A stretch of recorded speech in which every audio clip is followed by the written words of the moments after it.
प्रस्तुत है कहानी दादू की तुकबंदी।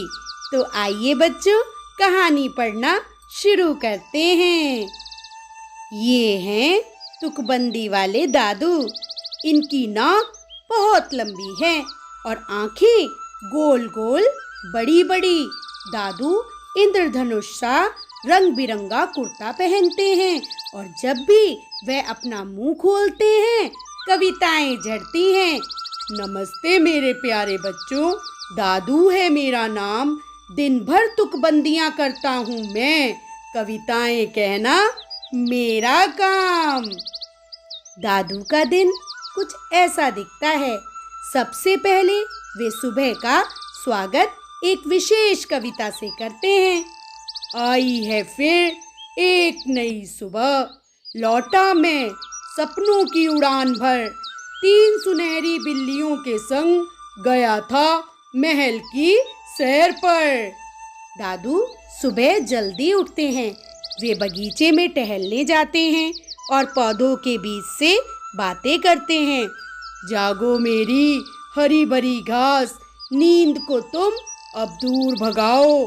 खुले इस आकाश के जैसे तुम भी अपने पंख फैलाओ। दादू इतनी सारी तुकबंदियां कैसे सोचते हैं?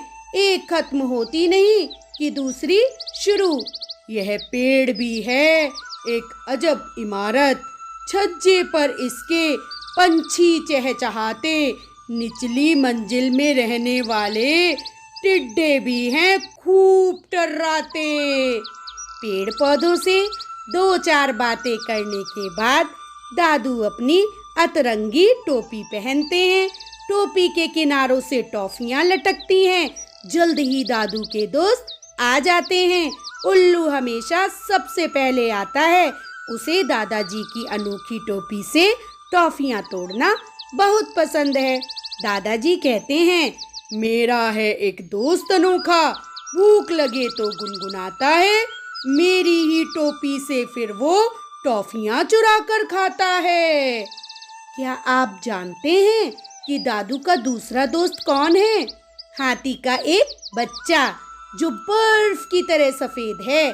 फिर ये 3 दोस्त रोज की तरह गांव की सैर पर निकलते हैं। सभी गांव वाले दादू और उनकी मजेदार कविताओं का बेसब्री से इंतजार करते हैं। चलते चलते रुकते हम, मिल जाए कोई तो जाते थम। रुकते रुकते चलते हम, जाना है दूर भाई वक्त है कम। तररम पम पम, तररम पम पम। तभी उल्लू चिंगाड़ता है, एक और कविता हो जाए दादू। दादू भला उल्लू की बात कैसे टाल सकते हैं? मुझे केवल तुम कवि न समझो, मेरे पिटारे में है बहुत से जादू। थाम के बैठो दिलों को अपने, अगड़म बगड़म गिल्ली गिल्ली छू। हाथी का बच्चा दादू की तुकबंदी के साथ नाचता है। समय आ गया नए रोमांचक सफर का, वह कहता है। अब दादू और उनके दोस्त पहुंचते हैं समुद्र के बीचों बीच। दादू व्हेल की सवारी करते हुए एक और कविता सुनाते हैं। आओ मेरे प्यारे दोस्तों, चलें समुद्र की सैर पर। लहरों से क्यों ना करें हम बातें, विशाल व्हेल की पीठ पर बैठकर। अब बारी है आसमान के सैर की। देखो दादू उड़ रहे हैं। उल्लू को पकड़कर नन्हे हाथी तुम्हारे पंख कहाँ से आए? एक उड़ती बत्तख ने पुकारा। आपको क्या लगता है? ही तीनों दोस्त खूब हंसते हैं।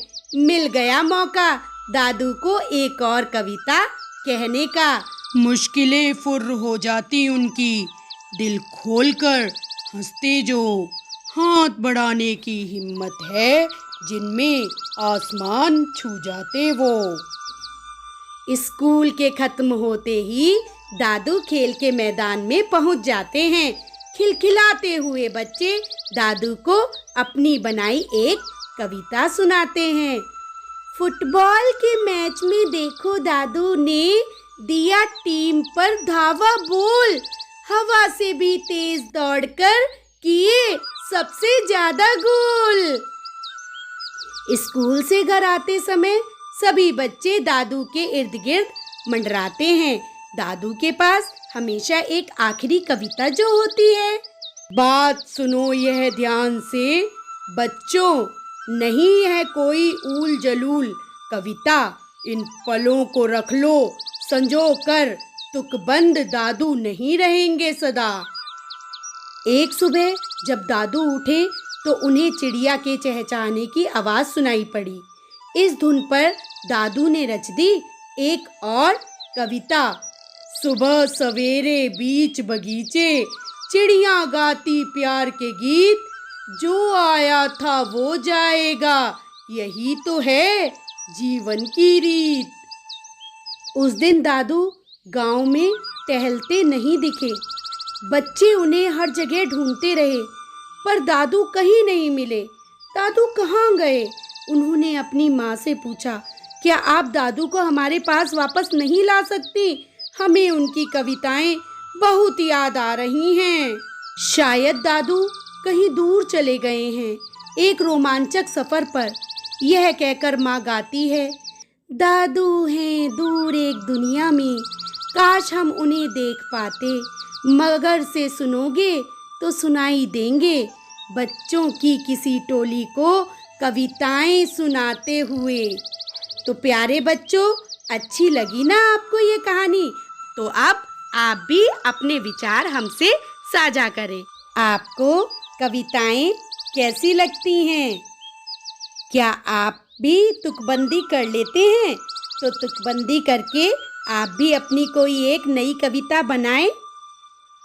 अपनी एक पसंदीदा कविता हमें गाकर सुनाएं। तो प्यारे बच्चों, आप अपने विचार हमें कॉपी पर लिखकर या वीडियो के माध्यम से भेज सकते हैं। धन्यवाद।